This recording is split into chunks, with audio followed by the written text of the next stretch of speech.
Guys, good morning. Papunta po ako ngayon sa urban training dito po sa amin sa San Antonio. Yan. Samahan niyo ako, guys. Yan. Good morning. Ba't? Sampay-sampay na naman. Shout out. Shout out kanino. Shout out sa iyo. Shout out sa mga taga-ina. Dito po yung aming training. Hello po, good morning. Attendance po.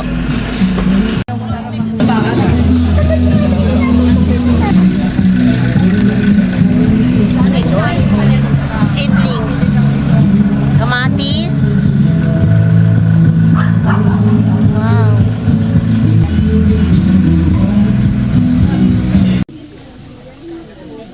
Hmm? Kamatis.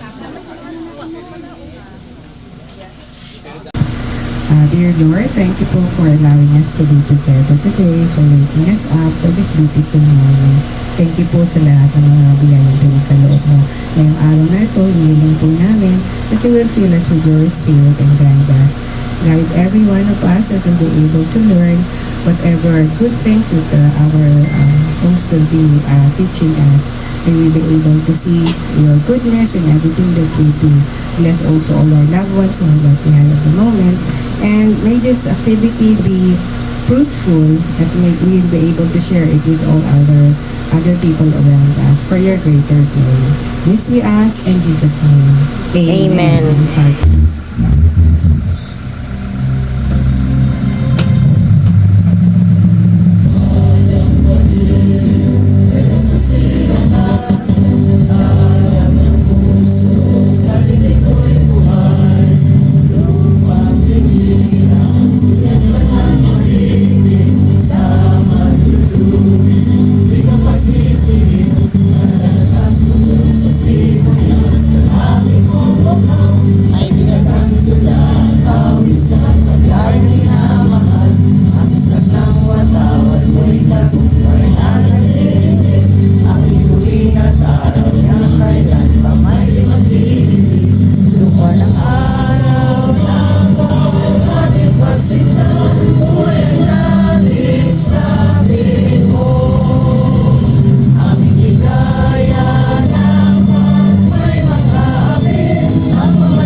At syempre po ng aming kapitan, Kapitan Paul Casale.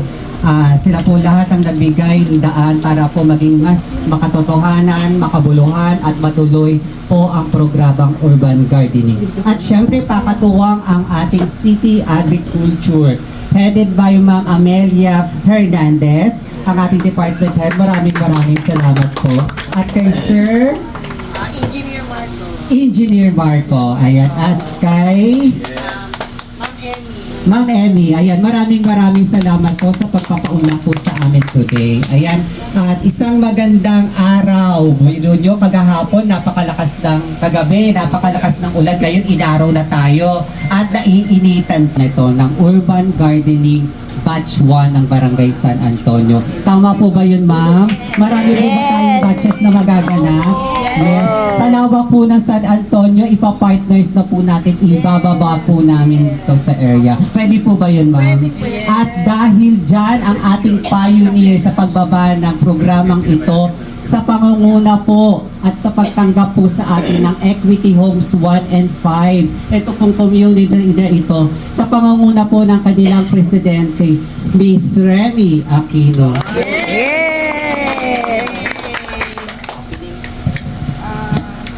Magandang umaga sa inyo lahat. Sana ito yung project ng aming officers and board para at least mabigyan ng training, karunungan tungkol dito sa ating urban gardening training. Sana kung ano man yung ating matutunan sa araw na ito ay gawin natin sa ating buhay. Hindi man maliit man ang ating community, pwede naman sa paso or whatever kung nag-retire tayo at umuwi ng ating mga province, pwede natin itong magamit in the future. So, welcome sa lahat ng ating mga nandito ngayon, mga trainees. Yeah. Sana maging mayabong at green ang ating future. Yes. At dahil dyan, pa natin ang ating urban gardening, hinihiling po natin ang ating department head, Ms. Amelia Hernandez. Yung mas malakas na palakpakan para mas maraming buto. Na may kasamang hiyawan. Yes! Ayan, ma. At maraming salamat. Magandang umaga po sa inyo lahat. Hello! Natutuwa po ako at nandito kayo ngayong umagang to. Pasasalamat po muna, no? Mula po sa amin, sa ating pong napakasipag na livelihood training group ng ating barangay San Antonio. Si CJ, tama po ba? Marami po lang naman natin, no? At syempre, kooperasyon ng ating kasama po at pangulo po ng ating Equity Homes, si Ma'am Emily, ano? Palakpakan po natin si Ma'am Remy. Hindi ko kami makakarating dito sa inyo kung hindi sa pamumuno po nila. At mga Diyos na araw po sa ating lahat. Lalo na po sa mga kalahok sa ating urban farming trainings and seminars. Alam niyo ba, harapin natin ang katotohanan. Tumataas ang presyo ng pagkain, kaya pang marami, nasasayang ang tonelada ng pagkain dahil sa distribution problems at maling paghawak. Umaasa pa rin tayo sa importasyon dahil kulang ang lokal na produksyon. Binabagyo tayo dahil sa climate change. Sinisira ang mga taniman at pananim. Lumiliit ang espasyo dahil sa urbanisasyon.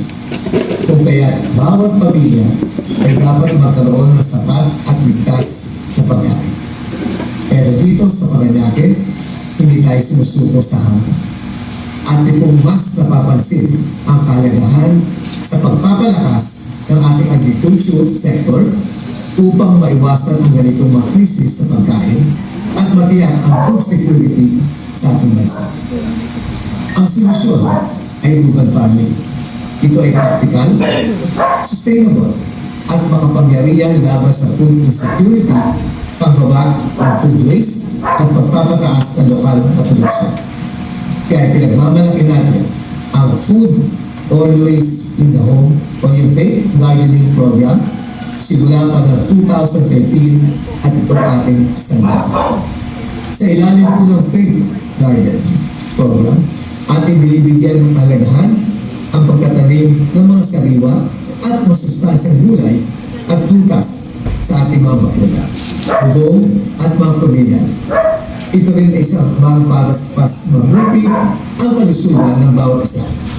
Gayon din ang mapalago ang ating lokal na ekonomiya sa pamamagitan ng sustainable food production. Ang Faith Gardening Program ay ating paraan upang bigyan ng lakas at kakayahan ang bawat pamilyang Paranaqueño na maging mas matatag sa pagharap sa mga hamon realidad ang sariling supply ng pagkain. I-share nyo sa kapitbahay at palakasin natin ang buong komunidad. Bawat isa ay may karapatan sa papat na nutrisyon upang mapagalagaan ang katawan at isipan. Nagpapasalamat po tayo sa ating mga kawani ng City Agricultural, Fisheries, and Aquatic Resources Services Office sa panguna po ni Amelia Hernandez sa pagbibigay ng pagkakataon na ito sa ating mga residente ng Luzon ng Laguna. Asahan nyo, ang pamahalang ng Luzon ay lagi nasa likod ninyo at hindi pa natin papagbubuti ang pag-ahatid ng mga serbisyo at proyekto po, may kamatis. Yan. Ito kamatis. Ito yung kangkong. Kayang-kaya nyo yan. At meron din kami maibibigay sa inyo. Ito, kapag gusto nyo magpunla din. Po si Mayor, itinutuloy pa rin po niya yan. Hindi po niya yan iwinang mga gulay upang mabawasan ang pagbili sa palengke at mapanatili ang tuloy-tuloy na pagkakaroon ng sariwa at masustansyang gulay para sa pamilya. Magagami, lahat ng tinatanim ng mga tao ay ornamentals. Diba? ba? Ngayon, wag na tayo mag-ornamental. Nakakabawas ng polusyon. Totoo naman po, di ba? Maganda sa paningin, malinis na hangin ang ating nabibrief. Nakakatulong upang maiwasan ang pagbaha. Ito po doon, opo. Hindi niyo po alam? Hindi. Ano po? Kadagdag kita pa yun. May pambaon ang bata. Ha? Sabi dito, ang pagtatanim daw ay may benepisyong pangkalusugan. Nakakapagpasaya. May salad, katulad ng mustasa. Ah, Masarap yan. hindi po siya hindi siya mapait. Para lang alugbagi. Okay. Para lang kangkong. Pwede siya sa sinigang, Opo, gulang sa po. tinola. Oo. Tinola, sa isda, pwede po. Akala ko, ano lang yan? Damo. Yan, mga klase ng gulayan. Yan, school garden. Dati po to, school garden, pero di ba po tinanggal to? Pinalitan ng ano ngayon? Ano ngayon sa school to? Hindi gulayan sa paaralan. Ibinalik po yan, school garden. Gulayan sa paaralan kasi kalamihan sa mga bata hindi na po nakakakilala ng gulay. At hindi na ang mga namamahala po dyan o ang mga nagtatrabaho dyan ay ang mga 4-piece members. Hindi po yan ang isang punong pecho. Opo. Pag marami po kayo niyan, di ba, ilagay niyo sa gilid. Ang halaman din po ay may planting calendar. Yan. Pwede niyo pong picturean kung gusto niyo. Yan po yung mga ano. Apo, may buwan. Pero kahit kakaunti ang may food gardens, oo nga. Totoo po ba to? Yes. Totoo po to? Yes. Walang oras? Yung iba po. Hindi po. Hindi po yan totoo. Pwede po kayong magtanim ng ube. Alam niyo po ba? Magtanim Yes po. kayo ng ube sa sako. Opo, meron kami. By January. By December, meron na kayong aanihin ube. May halaya na kayo. Opo, meron Diyan po nyo lang ako. ilagay sa mga gilid, kasi dati. Vermicast po. Hindi po yung bulate na ano. Yung po yung mga inaalaga. African night crawler po ang tawag doon sa bulate na yun.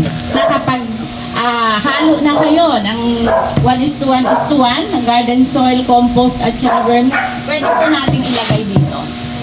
Pag naglagay po tayo ng lupa dito, lagay ka ng lupa dito. Ito ay awat butas. Ano po? Para kapag namatay yung dalawa, may isa pang. Yung radish, nakita nyo, balik mo yung yung radish, pwede din po yun sa Wilkins. Ayun, no? Eto, para magkalaman siya. Pero kailangan po kasi yung lupa natin. Labanos. Huwag yung matigas na matigas kasi hindi siya maglalaman. Yan. Basta, ang kailangan po ng halaman ay araw. Yung ito, nandito, di ba po? Yes. Tanong po. Kaya siyang mga roles sa bawat landscape na gagawin natin. For example, katulad ng mga kalamansi. So may mga kalamansi ba tayo? Meron kang ganong concept. So nanay-gets ba? Yes po. Hardscape and softscapes. So yun. So paano nga ba natin siya gagawin? Yung pag-edible landscaping. So yung una, kailangan natin na meron tayong site selection. Kami yung edible kaysa dun sa ornamentals. Lasing yun. Di ba kulay blue? So yun. So bago kayo mag-start nito, pwede mag-isip muna kayo tapos mag-drawing. Pwede kayong i-drawing nyo muna para meron kayong idea kung paano nyo siya gagawin. So, Naiinitan ako sa lolo. So ano ba itong mga bagay na malaming mabulok? So yun na mga tinitrang pagkain. Katulad ng mga balat ng prutas, balat ng mga gulay, mga dahon-dahon na labis, tapos yung Pinagbalatan ng sibuyas. balat ng itlog, ng itlog. mga pasta, yung balat ng mga shells. So pwede yun. Ang gagawin nyo po, kailangan kasi kapag po mga ganito yung mga So dito po kasi sa brochure naman po namin, meron tong mga yan. Tapos ways yung pag-absorb niya ng halaman. Ng nutrients sa lupa. So yun. So ito tumutulong to para yun nga mas mapabilis yung paglaki. Maganda siyang gamitin kapag yung itatanim nyo is yung mga yung mga fruit, mga fruit bearing, yun ba? Mayroon po ako niyan sa bahay. So, sterilize po siya. Partner, yan yun. Hinaluhan ko Coffee. na sa palanggana. Yung bunot lang nyo. Kinik sa to. So, yung una is soil-free growing, so walang styro na meron pong taklob. Kailangan po, pag tinaklob nyo siya dito is totally na masisil po siya. Pero ito, medyo sira na siya. Pero yun po, kailangan po is totally masisil po siya. And kaya po masisil. Kailangan, wala po siyang space dito. Pwede po siyang tipan pag po na-prepare niyo po yung solution dito. So, kunyari, wala muna. Ganyan po muna. So, kailangan masisil lang po. And then, nakadepende po sa inyo kung gaano po kadami yung butas na ilalagay niyo po dito. Depende sa halaman. Ito po kasi, siyam na piraso is sakto po kasi itong siyam na pirasong halaman na to sa Lagyan ng cup. isang kilong Asyam pala yun. isang kilong coffee kasi na po siya dito sa cup. So, ang ginagawa po na iba, para mas maganda yung maging bunga niya o mas malaki yung nagiging nalapad yung halaman is 6 na piraso lang. Para po mas malaki po yung maging Dahon. bunga niya. Maging lapad ng halaman. So, ang gagawin niyo po, kailangan is yung styro cup nyo is ikakat nyo po siya dito sa gilid. And aabot po dapat yung cut nyo hanggang dito. Ilalim na medyo gigit na po. Pero hindi po siya dapat mapuputol ha. Parang lalagyan niyo siya ng space dito. Ito kasi kulang yung cut niya eh. Kailangan po kasi may cut pa siya sa ilalim. Apo, may cut po dapat sa ilalim. So, ang purpose po ng hiwang to is para po yung ugat po is makalabas dito. Ito po yung purpose niyan. Tapos po, Engineer, sorry po. So, ibig sabihin, when we buy this online, kami yung mag-dito. Ay, kukupit kailangan lang. po yung inyong kukupit, hindi po dapat siya masyadong kasama. Ito po kasi na-stack po kasi siya sa ilalim, kaya po siya nabasa. Pero kailangan po is bogag to. Hindi po siya basang-basa. Opo, dati kayo. So, pag nalagay po ng ganito, is kailangan po is hindi nyo po siya i-sisiksik. Kailangan po is sakto lang siya. Ganun pala. Ganyan lang po siya. Parang ipapantayin mo lang siya na ganyan. Tapos, yung 1 kilo po is kasya po siya sa 9 na baso. Po. Tapos po, pag lalagay po ng halaman, pag tumubo na yung halaman nyo, dito na niyo siya puputasan. Lalagay po yung halaman. Yung mag-transplant, Pag yung transplant. pwede rin buto dyan. Ay, Mas maganda po transplanted na. Para sure po na Nabuhay. May dahon na. So, once na ma-prepare na po yan, okay na po. Kunyari, okay na yan. Tapos pagka nilagay mo, sasakto siya. So, siya po yung baso. Ang prepare naman na po natin next is yung solution. Yung stop A and stop B. Ito po yung magiging nutrients ng halaman natin habang lumalaki. ano po yan? Para po hindi na po natin kailangan magpataba at saka mag-delete sa halaman. So, gagawin I mean, yung ganun level, isang puno. Apo, Ganon. maglagay lang po kayo ng konting space dito para po makalog nyo. Oo, pero ganyan yung... Apo, ganito po yung ganyan. ganito. Tapos pupunayin lang ng tubig. Tubig. Tapos, Anong tawag dyan sa solution? stop A and stop B. Stop solution. Yung Snap. Snap. Simple nutrient addition program. Kaya snap. Simple nutrient. Nutrient program. So, yun. Made of? Kailangan nyo po is 10 liters of water. Or something pang tubig or isang puno nito. Saan nabibili? Nabibili rin online? Apo, meron din po siya online. Kasama rin po siya ito. Kasama na po niyan. Set na. 500 po isang set. Okay. Hindi pala. 500 divided by 9. 9 or 6. Mahal naman ulit sugas ko. Yan po, asan? So yun. 10 liters of water, isang timbang Magkano, tubig or tita? isang puno nito. Isang puno lang po kasi ito is 10 liters. So medyo mabigat siya. Pag po ililipat-lipat niya, kaya kailangan meron kayong area tag na steady lang. So yun, so once na mapuno na siya, kukuha po kayo ng, asa ba lalagyan niya? Lalagyan po. Okay. Maghintay po kayo ng 10 minutes. Kaya nahalin siya. Tsaka siya ilalagay naman itong kinalog nito. Yung water nito, pwede yung ordinary nating nawasa water. Pwede po, basta po, i-drain, i-stack nyo po mo siya ng 24 hours bago nyo po siya ilagay. Kailangan po tanggalin yung chlorine. Okay. Pwede po yun. Hindi po, dito po sa mismong, ano na, yung may tubig na po. Tubig lang, pwede rin po. Basta po, istack nyo po siya na isang buong araw para po mawala yung mga debris na. Hey! Ang video natin dyan! Nasa unahan ka!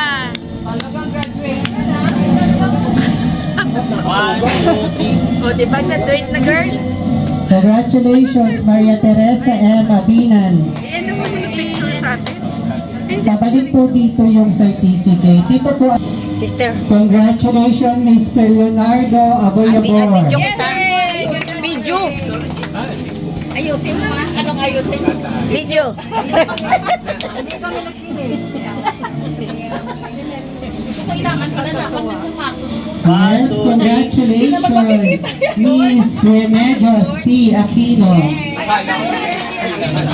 Kala ko babalik daw sa kanya. May graduation ko na to eh. Dapat pala nagsapatos. 1, 2, 3. Congratulations, Miss Marisa M. Aragon. Graduate. Pag maraming fans, nararamdaman ko magpapa-ice cream. Oo. 1, 2, 3. Congratulations, Miss Mirna M. Balesteros. Ice cream.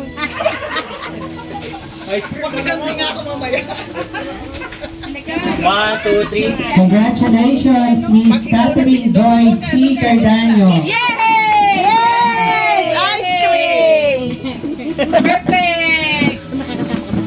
Yes. 1, 2, 3. Congratulations, Mr. Oliver P. Cardaño. Hindi, meron na kami. Tagainan. Nakabook na. 1, 2, 3. Congratulations, Miss Florinda P. Castillo. Hindi na rin magpapa-ice cream. Iwanan ko yung bag ko. Oh, sige. 1, 2, 3. Congratulations, Mr. Nordan S. Kakal. Yes, yes, yes, yes. Maraming puso. Ice cream. 1, 2, 3. Congratulations, Miss Annalyn T. Dario. Marami talaga magpapa-ice cream. Sa gitna po. Ay, sorry. Good picture! 1, 2, 3. Congratulations, Miss Hasmin C. David. Kailangan malakas na nasamang hinga. Ice cream. 1, 2, 3. Congratulations, Miss Michelle T. Espino. Ito talaga may pa-pizza. Congratulations, Miss Simplicia D. Ramirez.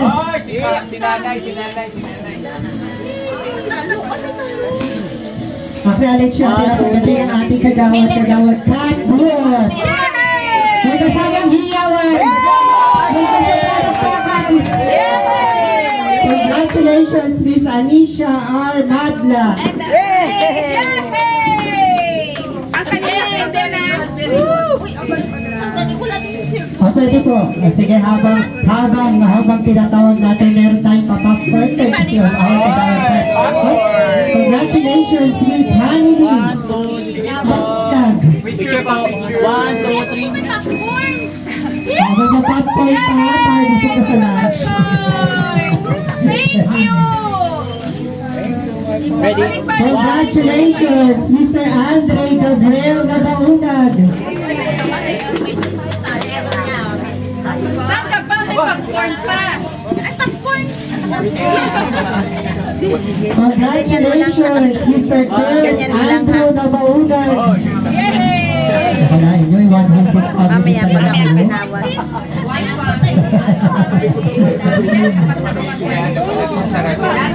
Congratulations, Miss Ledina O. Perez.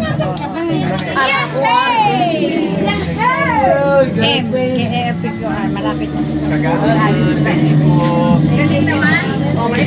Congratulations, Miss Elizabeth Vipe. Oh, wala. Congratulations, Miss Emily C. Pimentel. Mayari kami ng celebration! Congratulations, Miss Evelyn V. Raceles.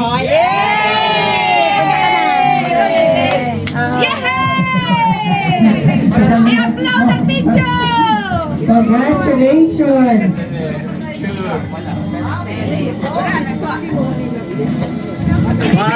Congratulations, Mr. David Mark L. Salazar. Yay!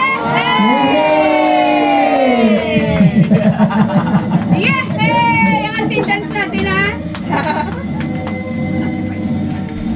Congratulations, Miss Ermelinda R. Villalon. Saan si tita? Saan na? Ayun. Yay! Racelis din. Congratulations, Miss Maria Liulina P.V. Vegas. Yay! Perfect attendance! Oh, graduation po agad. Perfect attendance kami sa graduation. Congratulations. First signature pa. Congratulations, Mr. Anselmo D. Villalon. Yay! Doon na kami kukuha ng tubig. Yan ang may tubig. Congratulations, Miss Senia R. Belmonte. Yes!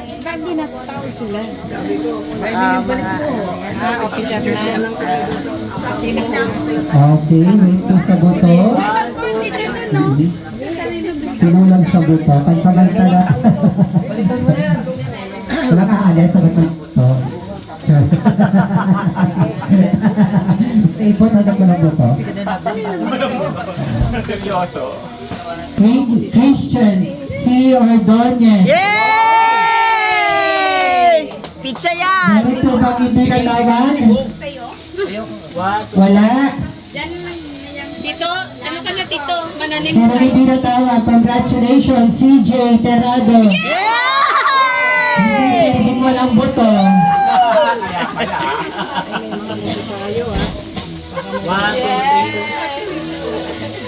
Ayan, congratulations po sa ating Maraming salamat po sa City Agriculture and sa mga nag-sponsor.